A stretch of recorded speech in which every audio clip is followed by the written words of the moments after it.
নমস্কাৰ আপোনালোকে চাবলৈ আৰম্ভ কৰিছে আছামিজ ট্ৰেণ্ডিং। আজি 15 এপ্ৰিল আৰু আজি ৰাতিপুৱাৰ কেইবাটাও গুৰুত্বপূৰ্ণ খবৰ আহি পৰিছে আৰু এনেধৰণৰ খবৰসমূহ নিতৌ চাবলৈ চেনেলটো ছাবস্ক্ৰাইব কৰি ভিডিঅ'টোত এটা লাইক কৰি দিব।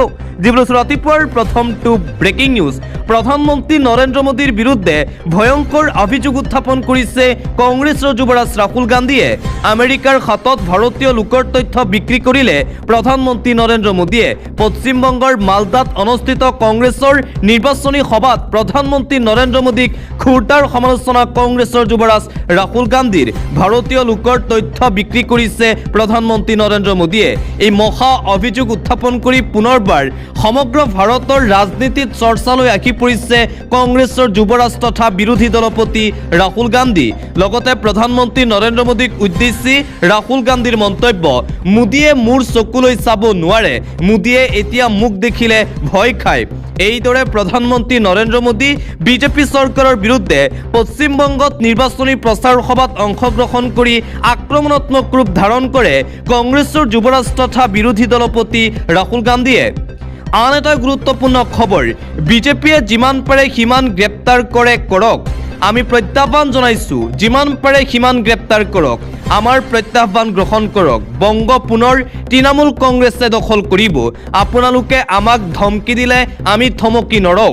নিৰ্বাচনী প্ৰচাৰ সভাত বিজেপিক সমালোচনাৰে তুলাধনা দি পশ্চিমবংগৰ মুখ্যমন্ত্ৰী মমতা বেনাৰ্জীৰ এই মন্তব্য। প্ৰধানমন্ত্ৰী নৰেন্দ্ৰ মোদী, গৃহমন্ত্ৰী অমিত শ্বাহ আৰু বিজেপিক পুনৰবাৰ এইদৰে অপেন হুংকাৰ আৰু চেলেঞ্জ প্ৰদান কৰিছে মমতা বেনাৰ্জীয়ে। বিজেপিক কোনো কাৰণতেই পশ্চিমবংগৰ ৰাইজে ভোট নিদিয়ে। পুনৰবাৰ পশ্চিমবংগত তৃণমূল কংগ্ৰেছী চৰকাৰ গঠন কৰিব বুলি বিজেপিক অপেন চেলেঞ্জ পশ্চিমবংগৰ মুখ্যমন্ত্ৰী মমতা বেনাৰ্জীৰ। আন এটা গুৰুত্বপূৰ্ণ খবৰ, জুবিন আছিল কেৱল নিৰ্বাচনী ইছ্যু। এই প্ৰশ্ন এই মুহূৰ্তত উত্থাপন হৈছে, কিয়নো বহাগ বিহুৰ সময়ত জুবিন ক্ষেত্ৰত নাই কোনো এজন ৰাজনৈতিক নেতা। নিৰ্বাচনৰ পূৰ্বে কিন্তু জুবিন ক্ষেত্ৰত ভিৰ হৈছিল। জুবিন গাৰ্গবিহীন প্ৰথমটো বহাগ, জুবিন গাৰ্গক সুঁৱৰি জুবিন ক্ষেত্ৰত সাধাৰণ ৰাইজৰ ভিৰ। কিন্তু জুবিন ক্ষেত্ৰলৈ যাবলৈ সময় নহ'ল এজনো ৰাজনীতিবিদৰ। বহাগত জুবিন গাৰ্গক পাহৰিলে ৰাজনীতিবিদ, ৰাজনৈতিক দলে। জুবিন আছিল যেন কেৱল নিৰ্বাচনী ইছ্যু। জুবিন ক্ষেত্ৰলৈ যাবলৈ সময় নহ'ল এজনো ৰাজনীতিবিদৰ। গৰিমা গাৰ্গৰ ঘৰলৈও যাবলৈ আখৰি নহ'ল কোনো ৰাজনীতিবিদৰ। ৰঙালী বিহুৰ জুবিন গাৰ্গৰ অৱহেলা একাষৰীয়া। এয়াই নেকি ৰাজনীতিবিদৰ প্ৰকৃত ছবিখন, প্ৰশ্ন কৰিছে ৰাইজে। ইমান অৱহেলা উপেক্ষা কিয় জুবিন গাৰ্গক লৈ? প্ৰশ্ন সমগ্ৰ অসমবাসী ৰাইজৰ। নিৰ্বাচনৰ পূৰ্বে কিন্তু জুবিন ক্ষেত্ৰত যথেষ্ট ভিৰ হৈছিল ৰাজনৈতিক নেতাসকলৰ। কেৱল জুবিন গাৰ্গক নিৰ্বাচনী ইছ্যু হিচাপে ব্যৱহাৰ কৰা হ'ল নেকি? জুবিন ক্ষেত্ৰত এতিয়া এজনো ৰাজনৈতিক নেতাক দেখিবলৈ পোৱা নগ'ল। জুবিন গাৰ্গবিহীন প্ৰথমটো বহাগ আৰু এই বহাগতো যেন জুবিন ক্ষেত্ৰত যাবলৈ সময় নাপালে অসমৰ ৰাজনীতিবিদসকল। জুবিন গাৰ্গবিহীন বহাগ, এই অপ্ৰিয় বাস্তৱৰ সৈতেও যোৱাকালি হেঁপাহৰ ৰঙালীৰ প্ৰথমটো দিন পাৰ কৰিছে সমগ্ৰ অসমবাসীয়ে। প্ৰতিগৰাকী অসমীয়াৰ বাবেই অসহনীয় এই বাস্তৱৰ সৈতে কিমান কষ্টৰে মুখামুখি হৈছে পৰিয়াল, আত্মীয় তথা বন্ধুবৰ্গ। যোৱাকালি দিনটোৰ পৰাই খাৰঘুলিত গীত পৰিৱেশৰে সংগীতানুষ্ঠান আৰম্ভ কৰিলেহেঁতেন প্ৰাণৰ শিল্পী জুবিন গাৰ্গে। কিন্তু এইবাৰ কথাবোৰ সম্পূৰ্ণ বেলেগ, কিয়নো আমাৰ মাজত আৰু নাই মৰমৰ জুবিন গাৰ্গ। আজি আমি যিটো পৰিস্থিতিত পৰিছোঁ আৰু এই পৰিস্থিতিৰ বাবে যিকেইটা কালপ্ৰিট, সেই কালপ্ৰিটকেইটা কোনোপধ্যেই হাৰি যাব নালাগে। অতি শীঘ্ৰেই জুবিন গাৰ্গৰ হত্যাৰ লগত জড়িত অভিযুক্ত কেইজনক কঠোৰৰ পৰা কঠোৰ শাস্তি দিব লাগে। জুবিন ক্ষেত্ৰত উপস্থিত হৈ ভাতৃক সুঁৱৰি ভগ্নী পামী বৰঠাকুৰৰ এই মন্তব্য। কালপ্ৰিটকেইটাত অতি শীঘ্ৰেই বিহিত ব্যৱস্থা গ্ৰহণ কৰি শাস্তি প্ৰদান কৰিব লাগে বুলি পুনৰবাৰ দাবী উত্থাপন কৰিছে পামী বৰঠাকুৰে। পৰৱৰ্তী খবৰ, হিতাধিকাৰীৰ ৰাজনীতিক লৈ এবাৰ সৰব হৈ পৰিছে আছুৰ সভাপতি উৎপল শৰ্মা। 1250 টকা নহয়, হাতে হাতে সকলোকে কাম দিয়ক। চৰকাৰী ফ্ৰী আঁচনিৰ বিৰুদ্ধে এইবাৰ সৰব উৎপল শৰ্মা। হিতাধিকাৰী আঁচনি বেছি দিন জীয়াই নাথাকে অসমৰ ৰাইজ। হিতাধিকাৰীক 1250 টকা দিলে আমি বেয়া নাপাওঁ, কিন্তু 1250 টকাৰে হিতাধিকাৰীয়ে কি কৰিব? 1250 টকাত আজিৰ তাৰিখত কি পায় বুলি প্ৰশ্ন উৎপল শৰ্মাৰ। 1250 টকা নহয়, হাতে হাতে সকলোকে কাম দিয়ক, হাতে হাতে কাম দিয়ক, কামৰ বিনিময়ত পইচা দিয়ক ৰাইজক। উৎপাদন শক্তি যাতে অপচয় নহয় তাৰ ব্যৱস্থা কৰক চৰকাৰে। আহোম সাম্ৰাজ্যৰ পৰা আমি কেৱল হেংদাঙৰ কথাই কৈ থাকোঁ, কিন্তু আহোম সাম্ৰাজ্যৰ পৰা আমাৰ শিকিবলগীয়া বহুত আছে। আহোম স্বৰ্গদেউসকল বিনা পৰিশ্ৰমৰ পাৰিশ্ৰমিকৰ পৰিপন্থী আছিল। সম্পদৰ জৰিয়তে অৰ্থনীতিৰ উত্তৰণত বিশ্বাসী আছিল আহোম স্বৰ্গদেউ। অসমত ইছলামৰ শিপা বহু বছৰ পুৰণি। অসমত বছৰ বছৰ ধৰি জিকিৰ জাৰিৰ দৰে সমৃদ্ধি পৰম্পৰা আছে।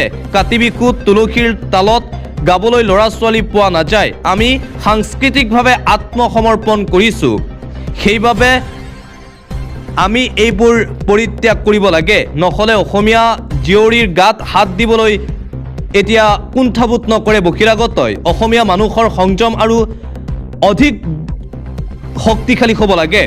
এইদৰে বিহুৰ দিনটোত কেইবাটাও ডাঙৰ মন্তব্য কৰে উৎপল শৰ্মাই। বিশেষকৈ গুৱাহাটী মহানগৰীত যি অনা অসমীয়াই অসমীয়াৰ ওপৰত মাৰপিট কৰিছিল, সেই ঘটনাসমূহক লৈও সৰব হৈ পৰে সদৌ অসম ছাত্ৰ সন্থাৰ সভাপতি উৎপল শৰ্মা। পৰৱৰ্তী খবৰ, মুকলি হ'ল দিল্লী ডেৰাডুন এক্সপ্ৰেছৱে। প্ৰধানমন্ত্ৰী নৰেন্দ্ৰ মোদীয়ে উদ্বোধন কৰিলে 213 কিলোমিটাৰ দৈৰ্ঘ্যৰ 6 লেনযুক্ত এই এক্সপ্ৰেছৱেটো। প্ৰায় 13,000 কোটি টকাৰে দিল্লী, উত্তৰ প্ৰদেশ আৰু উত্তৰাখণ্ডক সম্পূৰ্ণ কৰাকৈ নিৰ্মাণ কৰা হৈছে এই এক্সপ্ৰেছৱেটো। দিল্লী ডেৰাডুন এক্সপ্ৰেছৱেটোৰ বিশেষ আকৰ্ষণ হৈছে 12 কিলোমিটাৰ দৈৰ্ঘ্যৰ এলিভেটেড ৱাইল্ডলাইফ কৰিডৰ। বন্য জীৱ জন্তুৰ অহা যোৱাত সহায় হোৱাকৈ নিৰ্মাণ কৰা হৈছে এই এলিভেটেড কৰিডৰটো। যোৱাকালি প্ৰধানমন্ত্ৰী নৰেন্দ্ৰ মোদীয়ে আনুষ্ঠানিকভাৱে উদ্বোধন কৰে এই বৃহৎ দৈৰ্ঘ্যৰ 6 লেনযুক্ত পথ।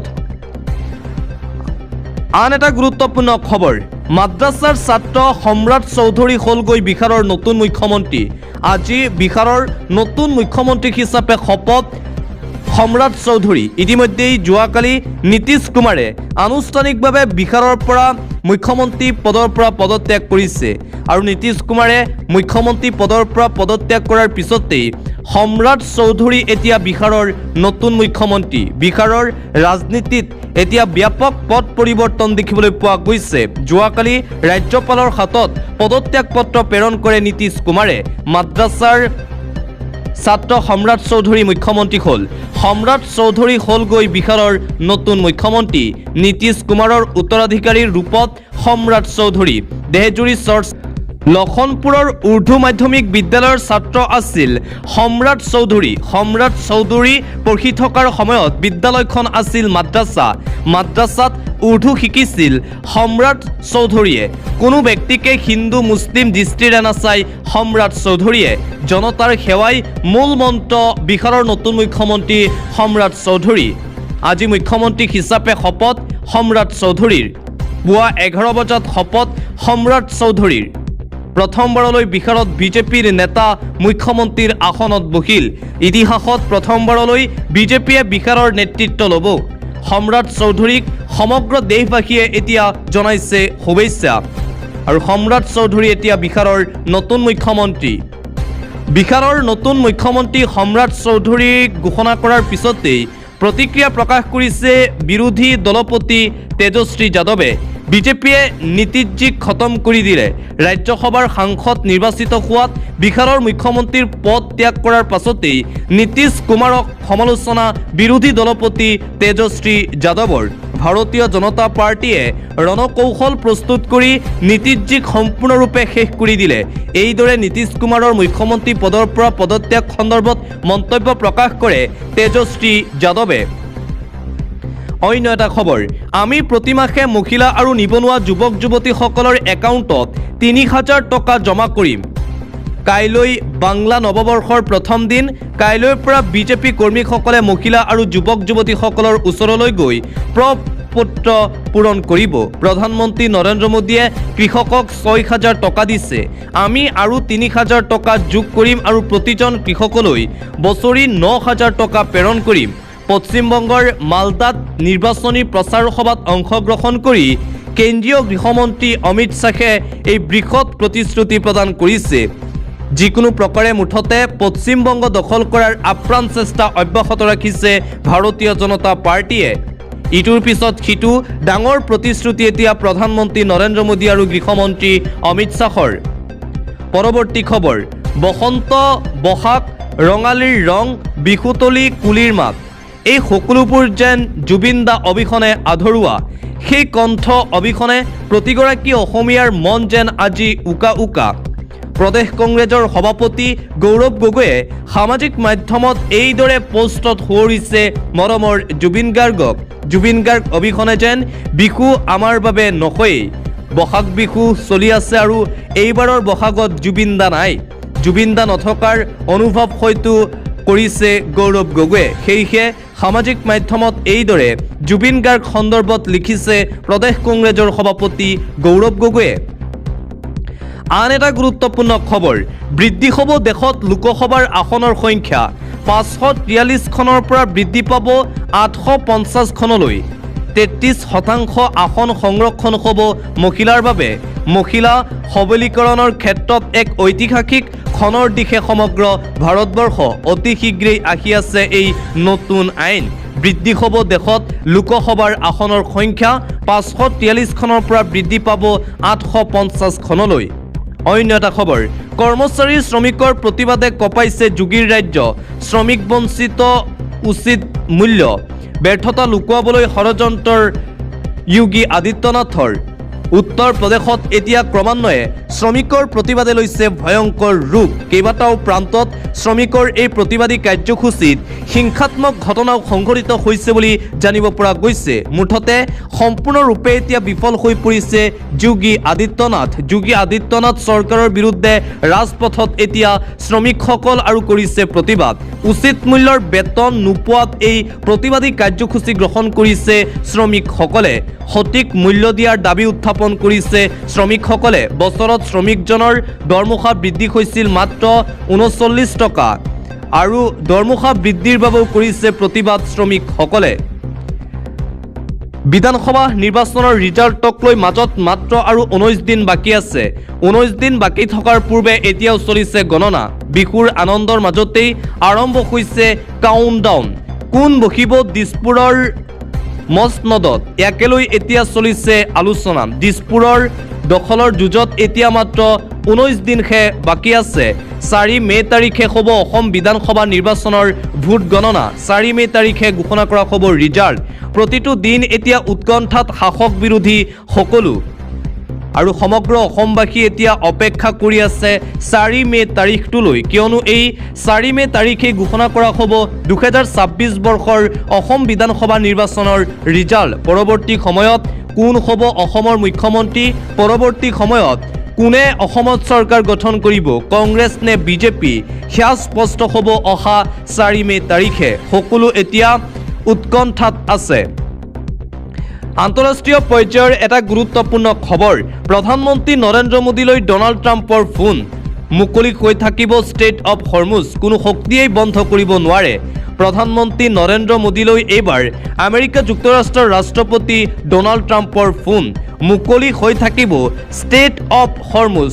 আমেৰিকাৰ ফালৰ পৰা এই মন্তব্য, কোনো শক্তিয়েই বাধা দিব নোৱাৰিব আন্তঃৰাষ্ট্ৰীয় নৌ চলাচলত। বিশ্ব বাণিজ্যৰ প্ৰাণকেন্দ্ৰ হৰমুজ প্ৰণালী যিকোনো পৰিস্থিতিত সুৰক্ষিত ৰখা হ'ব। মধ্যপ্ৰাচ্যৰ অশান্ত পৰিস্থিতিৰ মাজতেই ভাৰতৰ সৈতে সংকল্প ট্ৰাম্পৰ। বিশ্বৰ ভূ ৰাজনীতিত খলকনি তোলা কেইবাটাও বিষয়ত দীৰ্ঘ সময় ধৰি আলোচনা। পশ্চিম এছিয়াক লৈও ডাঙৰ সিদ্ধান্ত গ্ৰহণ কৰা হৈছে বুলি জানিব পৰা গৈছে। প্ৰতিৰক্ষাৰ পৰা বাণিজ্যলৈ সকলো ক্ষেত্ৰতে বন্ধুত্বমূলক অধিক শক্তিশালী কৰিব। মোদী ট্ৰাম্পৰ টেলিফোনিক বৈঠকৰ পিছতে এতিয়া সৃষ্টি হৈছে তীব্ৰ প্ৰতিক্ৰিয়াৰ। সকলো ক্ষেত্ৰতে প্ৰধানমন্ত্ৰী নৰেন্দ্ৰ মোদীৰ সৈতে আলোচনা কৰে আমেৰিকা যুক্তৰাষ্ট্ৰৰ ৰাষ্ট্ৰপতি ডনাল্ড ট্ৰাম্পে। পৰৱৰ্তী খবৰ, বহাগ বিহুৰ আনন্দৰ মাজতেই জালত পৰিল 8 চাইবাৰ অপৰাধী। ৰাজ্যত চাইবাৰ অপৰাধীৰ বিৰুদ্ধে এতিয়াও আৰক্ষীয়ে চলাই আছে মাৰাথন অভিযান।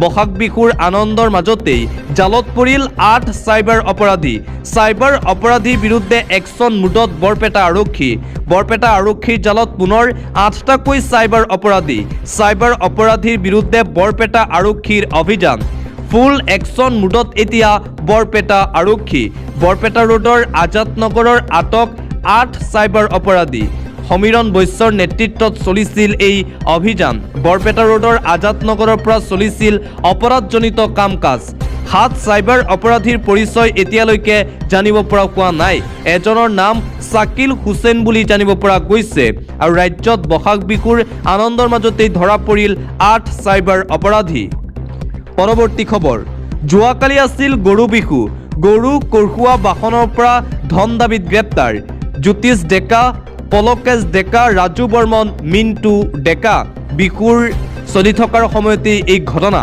যোৱাকালি আছিল গৰু বিহু গৰু কঢ়িওৱা বাহনৰ পৰা ধন দাবী কৰি গ্ৰেপ্তাৰ 4 যুৱক জ্যোতিষ ডেকা পুলকেশ ডেকা ৰাজু বৰ্মন মিণ্টু ডেকা গৰু কঢ়িওৱা বাহনৰ পৰা দাবী কৰিছিল লাখে টকা নলবাৰী আৰক্ষীয়ে গ্ৰেপ্তাৰ কৰে ধন দাবী কৰা 4 যুৱকক আৰু বিহু চলি আছে আৰু বিহুৰ চলি থকাৰ মাজতেই ধন দাবী কৰি এইবাৰ গ্ৰেপ্তাৰ হৈছে 4জনকৈ যুৱক যিটো গাড়ীৰে গৰু লৈ গৈছিল সেই গাড়ী ৰখাই ধন দাবী কৰিছিল এই 4গৰাকীকৈ লোকে ইতিমধ্যেই নলবাৰী আৰক্ষীয়ে গ্ৰেপ্তাৰ কৰিছে এই 4 যুৱকক ইতিমধ্যেই সোধপোছ আৰম্ভ কৰিছে আৰক্ষীয়ে মুঠতে চান্দা কৰিবলৈ গৈ এইবাৰ গ্ৰেপ্তাৰ হ'বলগীয়া হ'ল 4গৰাকীকৈ যুৱক ধন দাবী এইবোৰ নচলিব আৰক্ষীয়ে এতিয়াও চলাই আছে দালালৰ বিৰুদ্ধে তীব্ৰ অভিযান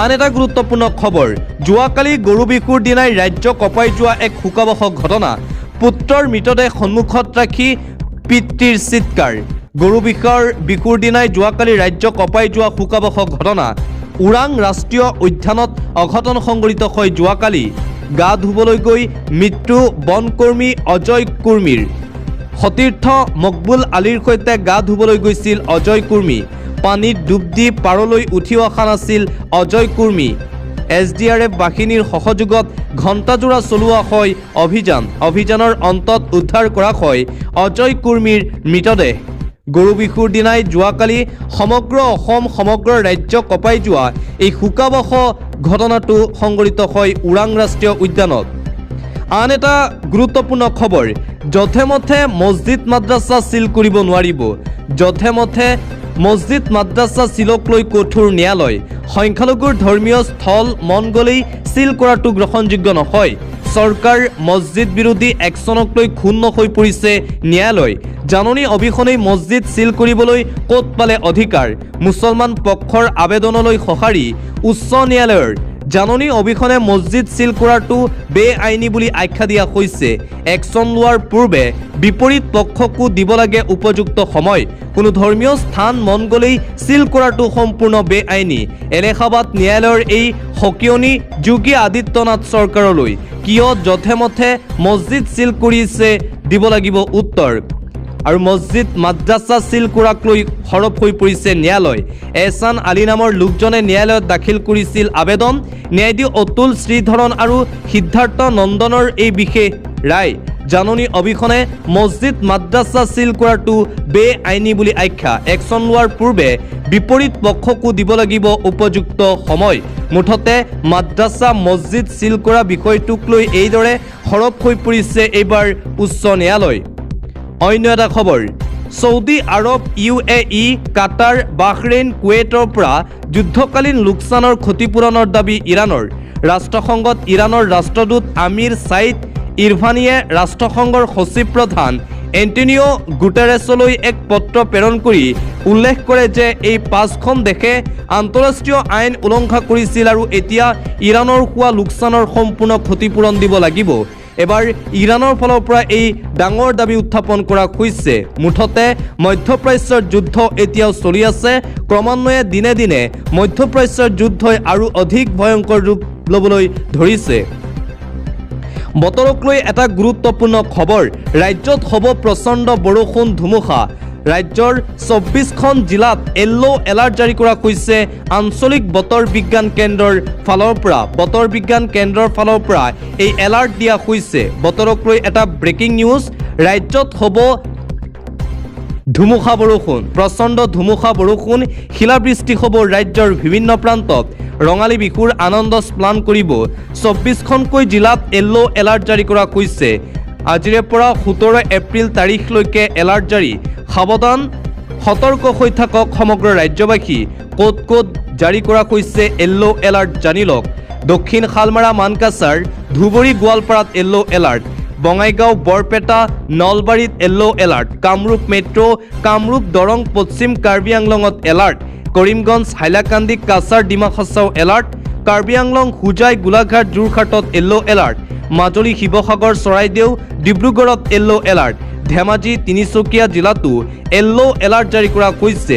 ৰাজ্যত এতিয়া বতৰক লৈ এই ভয়ংকৰ সতৰ্কবাণী জাৰি কৰা হৈছে। সকলোকে সাৱধান আৰু সতৰ্ক হৈ থাকিবলৈ আহ্বান। কিবা অত্যাৱশ্যকীয় কাম নাথাকিলে ঘৰৰ পৰা বাহিৰলৈ নাযাব। আঞ্চলিক বতৰ বিজ্ঞান কেন্দ্ৰৰ ফালৰ পৰা সমগ্ৰ অসমবাসীক সতৰ্ক আৰু সাৱধান হৈ থাকিবলৈ আহ্বান জনোৱা হৈছে।